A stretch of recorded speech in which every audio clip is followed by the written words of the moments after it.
କାର୍ଯ୍ୟ କର, ଫଳ ଉପରେ ଅଧିକାର ନାହିଁ। କର୍ମଣ୍ୟେବାଧିକାରସ୍ତେ ମା ଫଳେଷୁ କଦାଚନ। ମା କର୍ମଫଳ ହେତୁର୍ଭୁର୍ମା ତେ ସଗୋଷ୍ଠ କର୍ମଣି।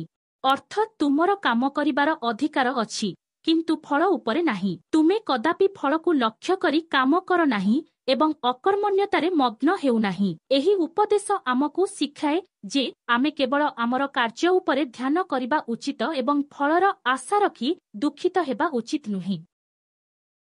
ଭୟ ମିଥ୍ୟା। ଆତ୍ମା ଅମର ନ ଜାୟତେ ମ୍ରିୟତେ ବା କଦାଚିତ ନାୟମ ଭୂତ୍ୱା ଭବିତା ବା ନ ଭୂୟଃ। ଅଜୋ ନିତ୍ୟଃ ଶାଶ୍ୱତୋୟମ ପୁରାଣ ନ ହନ୍ୟତେ। ହନ୍ୟମାନେ ଶରୀରେ ଆତ୍ମା କେବେ ଜନ୍ମ ନ ନେଇଥାଏ ଏବଂ ନ କଦାପି ମରେ। ଏହା ଅବିନାଶୀ, ନିତ୍ୟ, ଶାଶ୍ୱତ ଏବଂ ପୁରାତନ। ଶରୀର ନାଶ ହେଲେ ମଧ୍ୟ ଆତ୍ମା ନ ମରେ। ପ୍ରେରଣା। ଏହି ଉପଦେଶ ଆମକୁ ଭୟରୁ ମୁକ୍ତ କରେ। ଏହା ଦେଖାଇଥାଏ ଯେ ଆମେ ଏକ ଅମର ଆତ୍ମା। ଏହି ଶରୀର ସେମାନଙ୍କ ପାଇଁ କେବଳ ଏକ ଧର୍ମ। ଆତ୍ମା କଦାପି ମରେ ନାହିଁ। ତେଣୁ ଅନ୍ୟାୟ ଭୟରେ ଆପଣାକୁ ଦୁର୍ବଳ କରିବା ଉଚିତ ନୁହେଁ।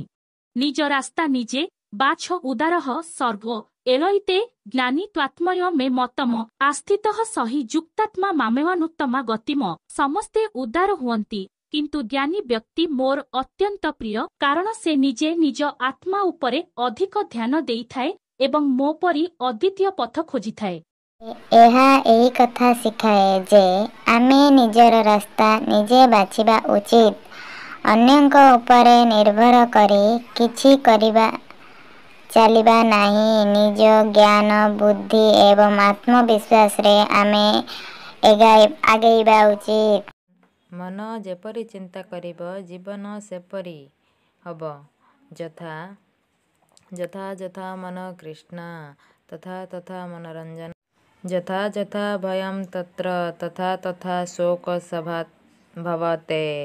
ଅର୍ଥ, ମନ ଯେଉଁଠି ଯୁକ୍ତ ହେଉଛି ସେଠି ଆମେ ଖୁସି ବା ଦୁଃଖ ଅନୁଭବ କରିଥାଉ। ଯେଉଁଠି ଭୟ ରହିଥାଏ ସେଠି ଦୁଃଖ ନିଶ୍ଚୟ ଅଛି। ଯଦି ଆମେ ମନକୁ ସଠିକ ଦିଗରେ ନେଇଯିବା, ତାହେଲେ ଆମେ ଆନନ୍ଦ ଏବଂ ସଫଳତା ଅନୁଭବ କରିପାରିବା।